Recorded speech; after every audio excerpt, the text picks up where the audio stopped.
안녕하세요. 얼마 전에 저는 사랑하는 남편을 산업재해로 하늘로 보냈어요.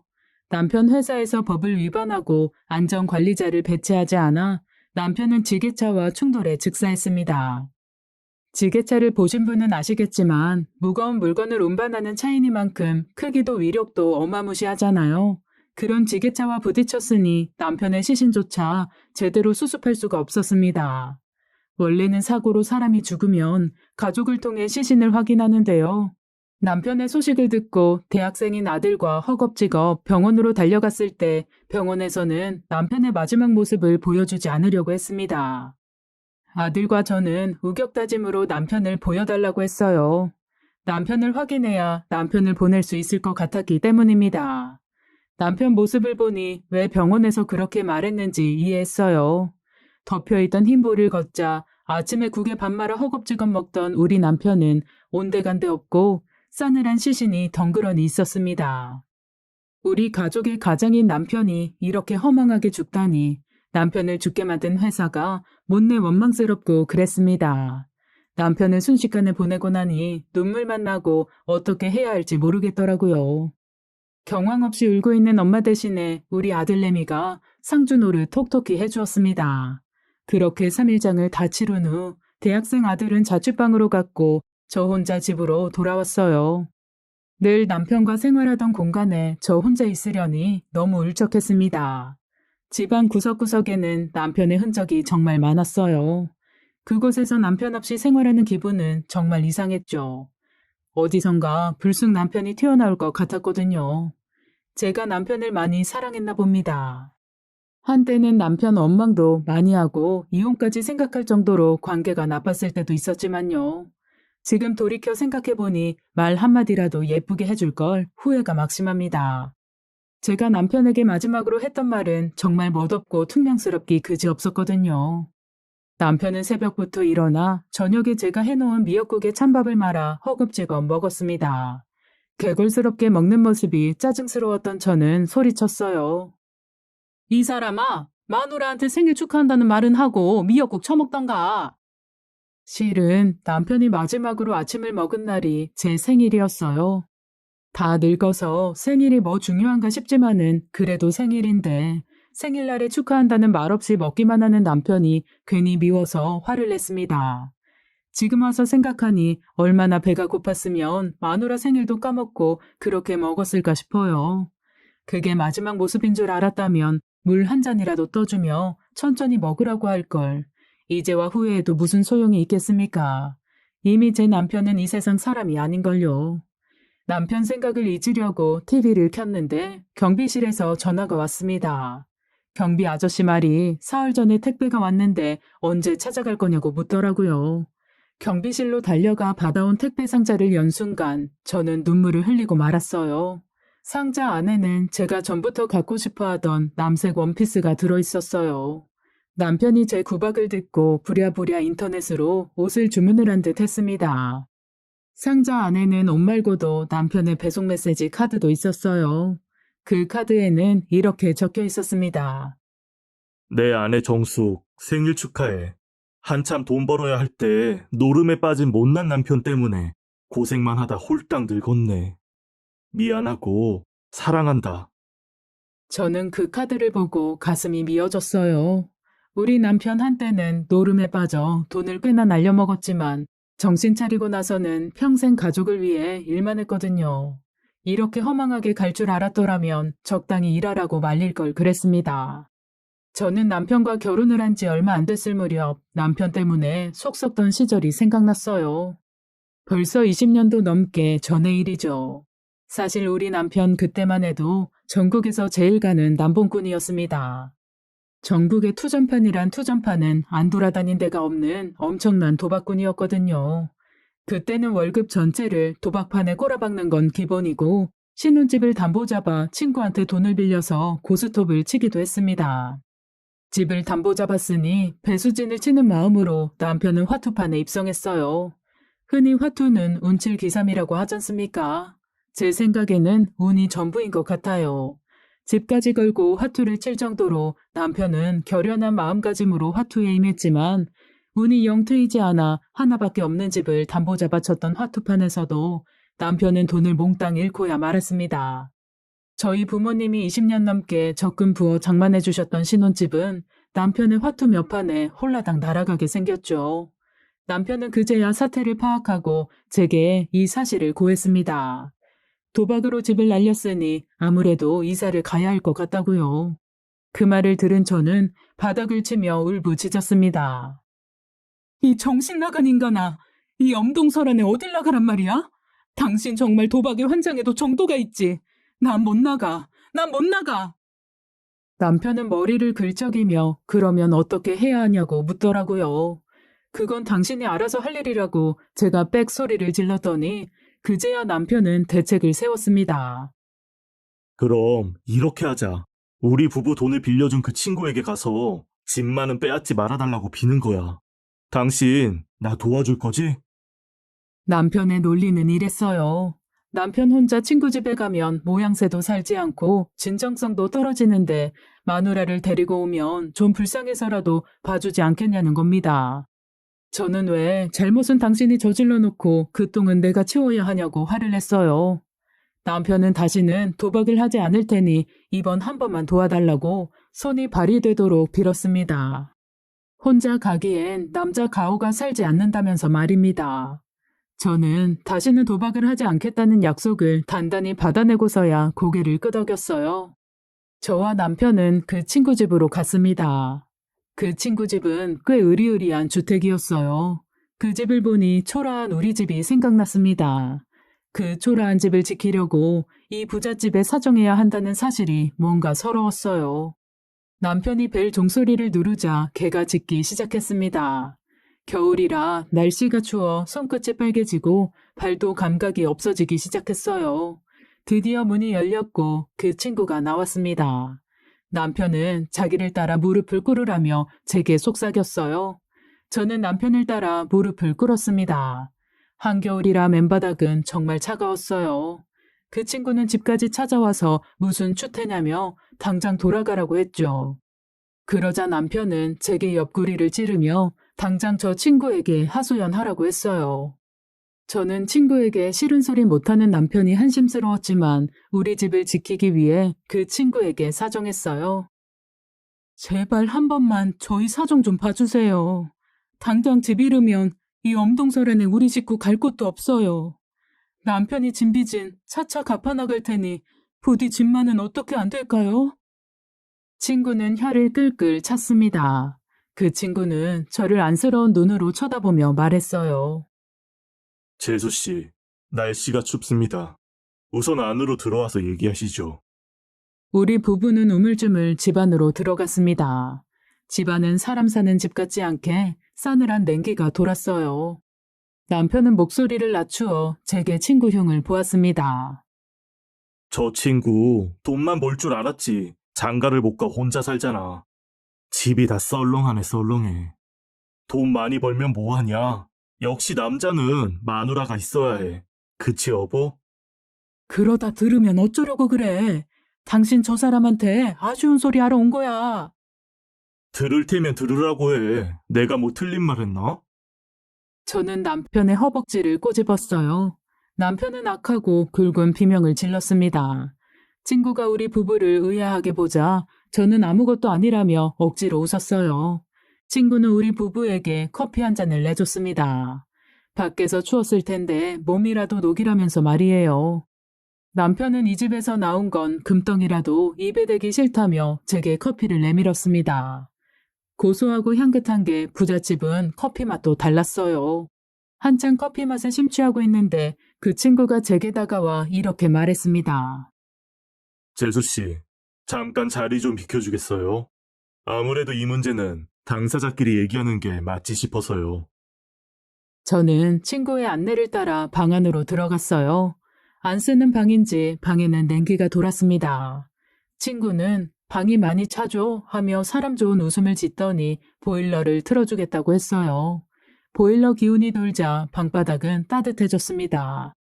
바깥에 한참 있다가 따뜻한 커피를 마시고 따뜻한 바닥에 머물러기니 저도 모르게 졸음이 쏟아지더라고요. 남편을 기다리며 꾸벅꾸벅 졸다가 그렇게 잠이 들었어요. 잠깐 졸았다 생각하고 눈을 떴는데 아침이었어요. 분명히 맨 방바닥이었는데 이부자리도 다 깔려 있었습니다. 이불을 슬쩍 거드니 저는 실오라기 하나 걸치지 않은 알몸이었어요. 흠칫 놀라서 주위를 돌아봤습니다. 옆에서 우리 남편 세상 모르게 잠들어 있더라고요. 설마 남의 집에서 남편과 잠자리를 한 건가 싶었습니다. 영문은 몰랐지만 부끄럽고 수치스러운 마음이 들었어요. 저는 얼른 집에 가고 싶은 생각에 남편을 흔들어 깨웠습니다. 남편은 잠이 덜 깬 얼굴로 일어나 눈을 비볐어요. 왜 그래? 잠 좀 더 자자. 여보, 우리 어제 어떻게 된 거야? 왜 우리가 여기서 자고 있어? 당신 어제 기억 안 나?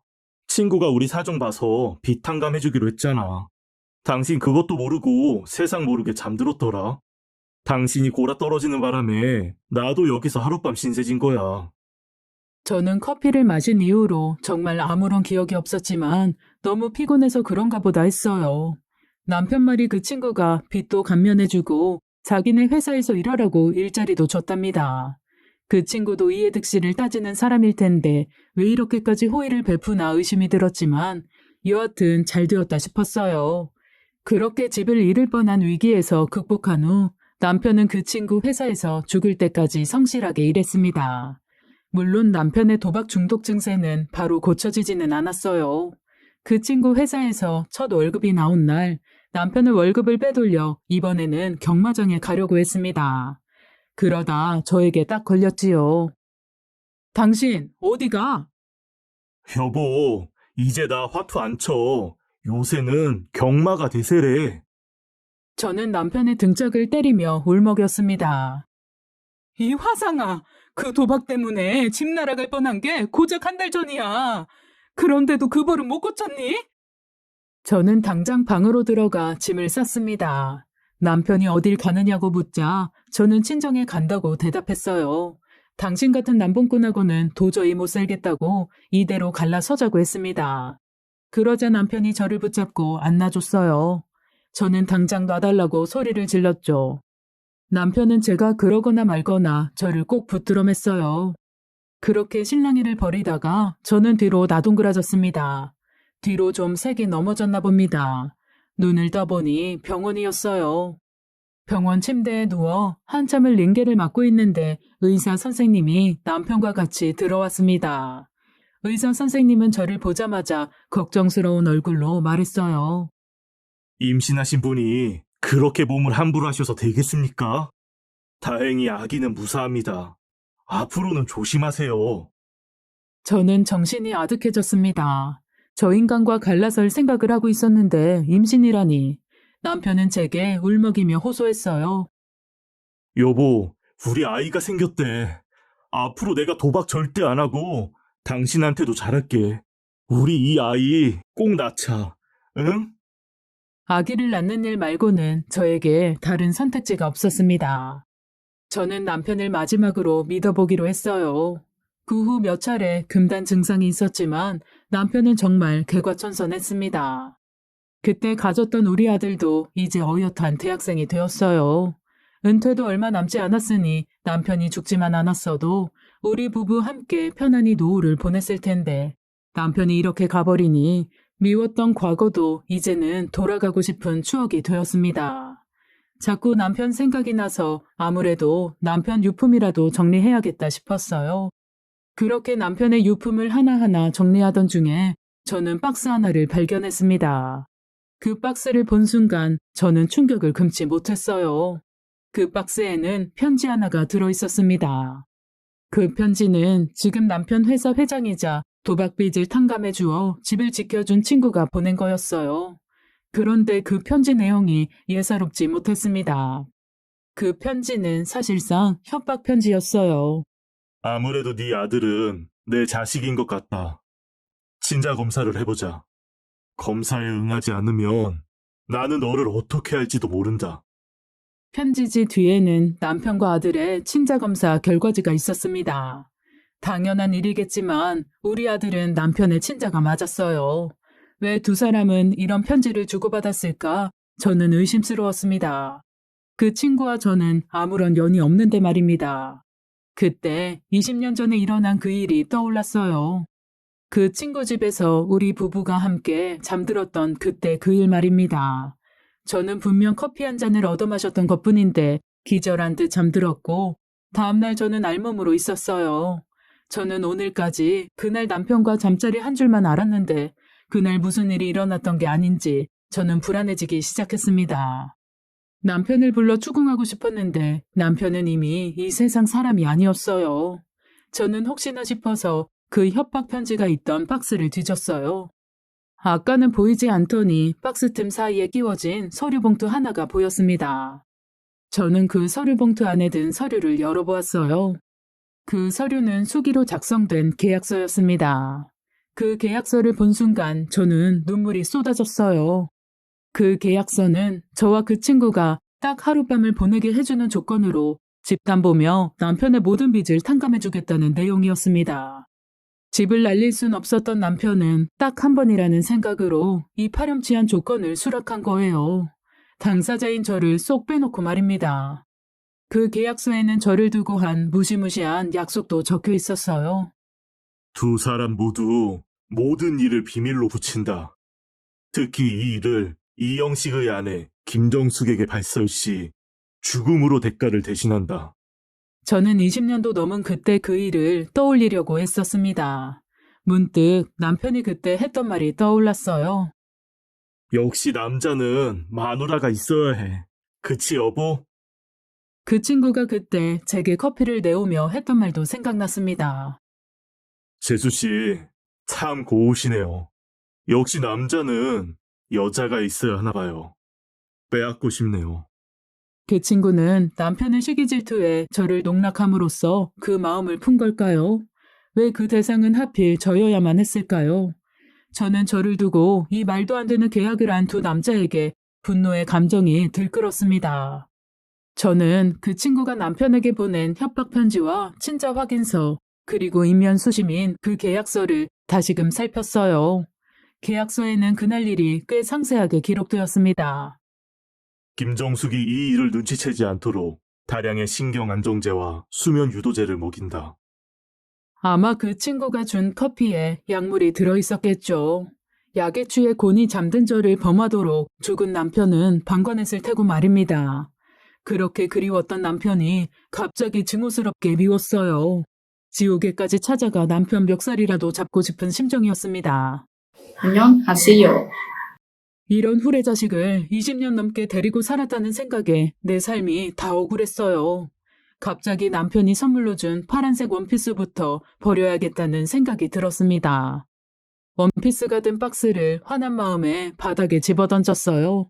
둔탁한 소리를 내며 박스가 바닥에 나동그라졌습니다. 그럼에도 성에 안 차 불이라도 확 질러야 하나 성냥을 가지고 주방에 갔어요. 성냥을 찾으려고 주방 찬장을 뒤지는데 쓰레기통에 웬 종이 뭉치가 가득했습니다. 뭔가 싶어 펼쳐보니 남편이 저에게 보내려다만 쪽지더라고요. 쪽지 내용은 조금씩 달랐지만 대체로 대동소이했습니다. 쪽지 내용을 각각 간추리자면 대충 이랬어요. 사랑하는 아내 정숙, 우리 회장이 이상한 꿍꿍이를 벌이는 것 같아. 혹시 내가 잘못되면 우리 회장 뒤를 캐봐. 아마 남편은 저까지 괜한 걱정을 할까봐 그 쪽지를 보내지 않은 것 같았습니다. 그 쪽지를 보니 문득 그 친구가 남편을 일부러 죽게 만든 게 아닌가 싶은 의심이 들었어요. 협박 편지에도 내가 널 어떻게 할지 모른다고 적혀 있었고 계약서에도 발설 시 죽음으로 대가를 치른다는 무시무시한 내용이 적혀 있었습니다. 어쩌면 남편은 모종의 이유로 친구에게 죽음을 당한 걸지도 모른다는 생각이 제 머리를 스쳤어요. 처음에는 말도 안 된다고 고개를 저었지만 정황상 그럴싸해 보였죠. 저는 남편의 사건에 대하여 좀 더 알아보기 시작했습니다. 남편의 죽음은 표면상 산업재해이기는 하지만 분명 회사의 실책으로 일어난 사고였어요. 회사에서 안전관리자만 제대로 배치했더라면 지게차 운전자가 남편을 발견하지 못하고 그런 사고를 낼 리가 없으니까 말입니다. 저는 이 일을 어찌할까 고민하다가 변호사를 만나보기로 했어요. 변호사는 자초지종을 듣더니 고개를 저었습니다. 우선 친구가 저를 성폭행한 건에 대해서는 이미 사건이 발생한 지 20년이 넘어 진행하기가 어렵다고 했어요. 성폭행의 공소시효는 일어난 지 10년 이내이기 때문입니다. 남편의 안전사고 건은 잠시 고민하더니 이렇게 말했어요. 법을 어기고 안전관리자를 배치하지 않은 건 불명 사업주 과실입니다. 이는 과실치사에 해당되지 명백한 고의가 없는 한 살인으로 보기는 힘들어요. 저는 할 수 있는 소송은 다 제기해달라고 했습니다. 변호사는 그 친구를 상대로 산업재해 보상금 청구 및 형사 고소를 진행하겠다고 했어요. 제가 할 수 있는 건 다른 건 없냐고 변호사에게 물었습니다. 변호사는 어떤 거든 증거가 될 만한 자료가 있으면 보내달라고 했어요. 변호사 사무실을 다녀오고 저는 왜인지 그 파렴치한 친구 얼굴을 봐야겠다는 생각이 들었습니다. 회장들을 캐보라는 남편 쪽지 내용도 있었고 그 인간의 얼굴을 보면 뭔가 답이 나올 것 같았거든요. 저는 남편의 옛 사업장이자 그 나쁜 자식이 주인으로 있는 그 회사 건물로 갔습니다. 저는 제 남편의 이름을 대고 그 사람의 와이프 되는 사람이라고 말했어요. 그러자 주위가 웅성웅성해졌습니다. 비서가 조금만 기다려달라고 해서 대기하고 있는데 한 남자가 제게 말을 걸어왔어요. 저 얼마 전에 사고로 돌아가신 이형식님의 아내 되시죠? 제가 그렇다고 하자 그 사람은 울먹거리기 시작했습니다. 실은 제가 이형식님 덕분에 목숨을 부지했습니다. 어떻게든 은혜를 갚고 싶네요. 그 직원은 제게 이야기를 하기 시작했어요. 그 직원 말은 다소 뜻밖이었습니다. 그 직원 말에 따르면 그 사람도 한때 회장인 남편 친구의 눈에 가시였다고 해요. 그 직원이 친구의 불법적인 행위와 비리에 대하여 내부 고발을 하려다가 하필 그 직원이 찾아간 기자가 회사에 역제보하는 바람에 그 직원은 순식간에 내부 고발을 한 대역 죄인이 되어버렸다고 했습니다. 이후 그 직원은 회장에게 미움만 받았다고 해요. 이형식님이 돌아가신 건 다 제 잘못입니다. 이형식님이 아니었다면 제가 죽었을 거예요. 회장님이 그런 일을 정말로 버리실 줄이야. 저는 그게 무슨 말이냐고 물었고 그 직원은 원래 자기 순번인 일이었는데 오늘 회장 눈치가 이상하다고 꼭 사람 하나 죽일 것 같다며 남편이 자신을 대신해서 일에 투입되었다가 변을 당했다고 했습니다. 그때 비서가 다가와 회장실로 안내하겠다고 말했어요. 그 직원은 제게 서둘러 속삭였습니다. 회장과 일을 끝내시고 꼭 제게 연락 주세요. 보내드릴 증거가 있습니다. 그 직원과 저는 서둘러 이름과 전화번호를 교환했습니다. 저는 비서의 안내에 따라 회장실로 들어갔어요. 회장 소리를 듣는 그 친구를 보자 저는 개미가 온몸에 기어가는 느낌이 들었습니다. 저 인간이 20여 년 전 나를 그렇게 짓밟았다는 생각이 드니 뺨이라도 한 대 후려 갈기고 싶었어요.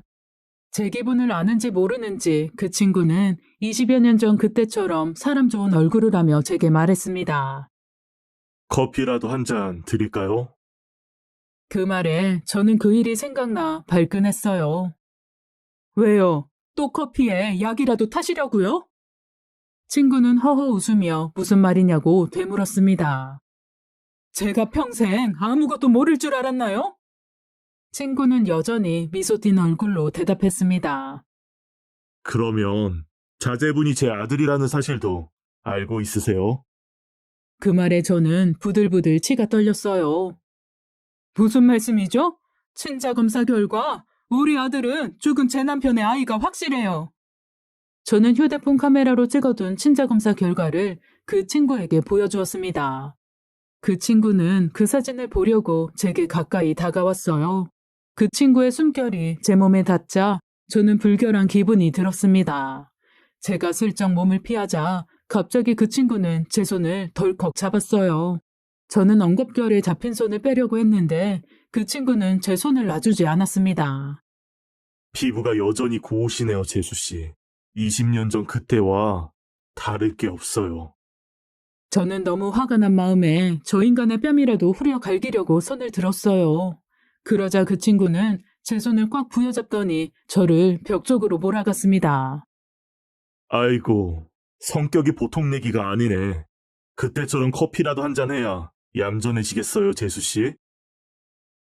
그놈의 얼굴이 점점 제게 다가왔어요. 어떻게 해야 할지 몰라 몸둘 바를 모르고 있던 찰나 한 생각이 머리에 스쳤습니다. 변호사가 아까 사무실에서 했던 말이 생각났어요. 저는 변호사에게 어떻게 증거를 수집할 수 있냐고 물었습니다. 서류도 증거가 될 수 있고 녹음 자료 또한 증거가 될 수 있어요. 도청은 불법이지만 당사자끼리의 녹음은 허락이 없어도 법적인 효력이 있어요. 저는 주머니에 든 휴대폰을 이용해 재빨리 녹음 어플을 켰습니다. 우리 아들이 언젠가 녹음기 쓸 날이 올지도 모른다며 바탕화면에 제가 안 보고도 누르기 좋은 위치에 설치해 주었는데 아들 덕을 톡톡히 봤어요. 휴대전화의 녹음 기능이 돌아가는 것을 확인한 저는 유도신문을 하기 시작했습니다. 그래서 우리 남편을 그렇게 만든 건가요? 친구는 무슨 말이냐고 제게 되물었어요. 우리 남편은 당신네 회사에서 불법으로 인력 배치를 줄여서 죽었어요. 그 일은 정말 죄송스럽게 됐습니다. 아무래도 회사 경영상 인건비를 줄이려다 보니 그런 안전사고가 발생한 것 같습니다. 그래도 죽였다고 하시는 건 좀 그러네요. 하기야 바보가 아니고서야 바로 죽였다고 시인할 리는 없겠지요. 저는 그 말에 다시 쏘아붙였습니다. 우리 남편은 당신이 자기를 죽였다고 생각하던데요. 자기가 잘못되면 회장님 때문이라고 회장님 뒷조사를 해보랬어요. 저도 모르게 그런 말이 튀어나왔는데 그 친구는 제 말을 덥석 물었어요. 그래서 제 뒷조사를 해보니 어떻던가요? 무슨 좋은 소식이라도 나왔나요? 저는 일부러 여유 있는 척 미소 지으며 대답했습니다. 그럼요. 설마 아무것도 없이 제가 여기 와 있겠어요? 그 친구는 뭐냐고 물어봤어요. 저는 아무런 증거도 없는데 있는 척 허풍을 떨었습니다. 그걸 알려드리면 회장님은 뭘 주실 건데요? 죽은 남편이 한창 도박에 빠졌을 때 입버릇처럼 했던 말이 있어요. 도박은 말이야, 운칠기삼이거든. 운이야 어차피 아무도 모르니까 우리가 내세울 수 있는 건 기세거든. 그러니까 자기 패가 좋든 나쁘든 우리는 이 기싸움에서 지면 안 돼. 오히려 패가 나쁜데도 당신이 여유롭잖아? 사람들이 오히려 위축되어서 당신이 이길 수도 있어. 그걸 전문 용어로 블러핑이라고 한다 이 말이야. 알았어? 저는 남편이 늘 강조하던 블러핑이란 기술을 사용하기로 했어요. 저는 지금 도박을 하고 있는 거라고 생각했습니다. 저 회장님도 저도 서로의 패를 모르죠. 하지만 저는 제 패가 좋은 척 신용을 할 수 있습니다. 남편은 운칠기삼이라는 도박에서 매번 패배해 저 친구에게 집도 빼앗길 뻔했지요. 그 집을 찾으려고 남편은 저를 내세웠습니다. 저를 하룻밤 저 친구에게 넘겼을 때 남편의 심정이 어땠을까요? 아마 죽기보다 괴로웠겠죠. 저는 왜 남편이 도박에서 질 수밖에 없었는지 이제야 깨달았습니다. 남편은 잃을 게 많아서 제대로 기싸움을 하지도 못했을지도 모른다는 생각이 들었어요. 저는 남편도 세상을 떠났고 아들도 이제 어엿한 성인이니 잃을 것이 없는 사람입니다. 저는 죽은 남편을 대신해서 저 친구와 진검승부를 벌여야겠다고 생각했어요. 모든 걸 다 알고 있는 척 여유를 부리면 저 친구는 제 기세에 눌려 숨겨진 사실을 누설할지도 모르니까 말입니다. 그 친구는 피식 웃으며 대답했어요. 재수 씨께서 정말 모든 걸 알고 오셨다면요. 잘못을 시인해야지. 별 수 있어요. 갑자기 그 친구는 허리를 굽혔습니다. 그러더니 잘못했다고 빌더라고요. 죄송합니다. 제가 그날은 재수 씨가 너무 예뻐서 형식이와 그런 계약을 했어요. 그래도 제게는 딸린 회사 식구가 많답니다. 그 식구들을 봐서라도 제발. 갑작스러운 그 친구의 태도에 저는 당황을 금치 못했어요. 그런 제 모습이 우스웠는지 그 친구는 웃음을 터뜨렸습니다. 20년 전에는 재수 씨가 제게 이렇게 빌었는데 말이에요. 그런데요, 그 일은요. 벌써 20년도 전의 일이라 처벌이 안 됩니다. 저는 얼굴이 빨개졌어요. 제 남편처럼 저도 저 친구에게 당하고만 사는구나 싶었던 찰나 제게 전화번호를 줬던 그 직원이 했던 이야기를 이야기해보기로 했습니다. 남편이 지게차 사고로 목숨을 잃은 그날, 원래는 남편 순번이 아니었다는데요. 제 말에 그놈의 얼굴은 굳어갔어요. 저는 이 기세로 저 인간을 몰아가기로 했습니다. 만약에 말이에요. 회장님께서 고의적으로 안전관리에 소홀하셨다면 얘기는 달라지지 않겠어요? 그놈은 인상을 찌푸렸어요. 정말 모든 걸 다 알고 있냐고 제게 물었습니다. 저는 제 속임수, 남편 말대로라면 블러핑 기술에 저 인간이 넘어왔다고 자신했어요. 저는 쏘아붙이듯 말했습니다. 회장님이 고의로 그런 사고를 냈다는 증거는 이미 확보했어요. 저는 그 말씀을 드리려고 온 거예요. 물론 제게는 아직 아무런 증거가 없었지만 제가 모든 걸 알고 있다는 식으로 나오면 다른 반응을 보일지도 모르니까요. 그놈은 제가 던진 낚싯밥을 그대로 물었습니다.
저는 정말 형식이를 죽이려던 게 아닙니다. 제가 고의로 그런 건 맞지만 그날 형식이가 갑자기 나올 줄은 몰랐어요.